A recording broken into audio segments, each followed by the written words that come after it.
4 chevaux, plus de 2 tonnes au bout des guides, un meneur, 2 assistants, l'attelage à 4 est une discipline qui requiert une technique et un équipement de pointe. Comment fait-on pour mener 4 chevaux à plus de 30 km/h? Thibaut Coudry, le seul Français de l'étape, nous explique les secrets de son sport. Et pour performer à haut niveau, le meneur des tricolores a besoin d'une équipe, mais aussi d'une voiture. Un modèle de sport d'environ 500 kg et doté d'une technologie très élaborée.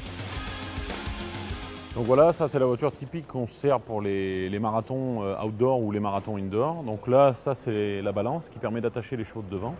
Là on attache le cheval de devant à droite, là on attache le cheval de devant à gauche.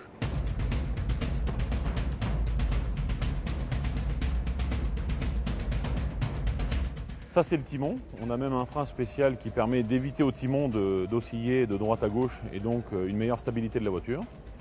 Après, toutes les voitures de ce type sont en fer d'un bout à l'autre, c'est-à-dire des roues jusqu'au devant de la voiture. Tout est en fer parce que les voitures reçoivent quand même des gros chocs, que ce soit en accélération des chevaux ou même dans la force centrifuge dans les virages.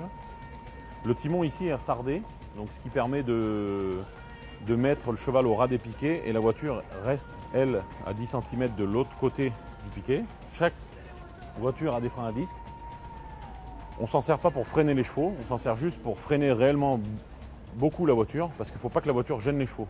Il faut que les chevaux ils galopent d'eux-mêmes, mais quand on freine ou qu'on ralentit les chevaux, il ne faut pas que ce soit la voiture qui les pousse. Donc il faut vraiment des bons freins sur les voitures, que ce soit à l'avant ou à l'arrière. Ici c'est la partie des grooms. Donc là, celle-là c'est celle de Thomas qui est ici et qui me sert de navigateur, qui me dit donc à droite ou à gauche, et en même temps qui lui permet avec les matelas de se mettre soit à droite soit à gauche. Il me dit le chemin que je dois prendre, je le sais, mais c'est au cas où j'ai un petit trou de mémoire, on va dire. Il me permet juste de confirmer, ça sert un peu de copilote et en même temps il sert de contrepoids sur la voiture, parce qu'à la vitesse où on va, malgré tout, le poids sur les intérieurs est important. Et derrière, où il y a toutes les matelassures, tout ça, à l'avant et à l'arrière, c'est pour que Lionel lui se mette. Pareil pour équilibrer la voiture. Quand tous les deux, admettons, on tourne à droite, ils se mettent tous les deux sur la droite et ça équilibre au mieux la voiture pour garder une bonne trajectoire. Il faut quasiment 2 heures pour harnacher les 4 chevaux et les atteler. Voiture et moteur forment un ensemble de 7 mètres de long et d'1,30 m de large.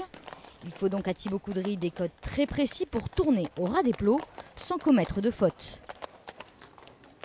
Les 2 guides que j'ai en haut sont les chevaux de devant.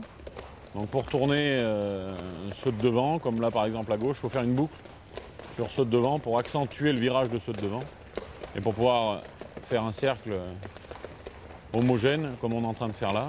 Un attelage en paire ou à 1, on n'a pas besoin de boucler.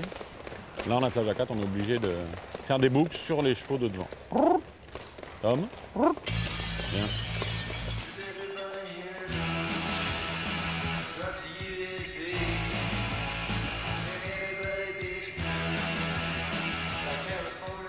Et avec un attelage lourd de plus de 3 tonnes, il faut au meneur des gros bras, mais aussi de la finesse et de la technique, sans oublier bien sûr la soif d'adrénaline.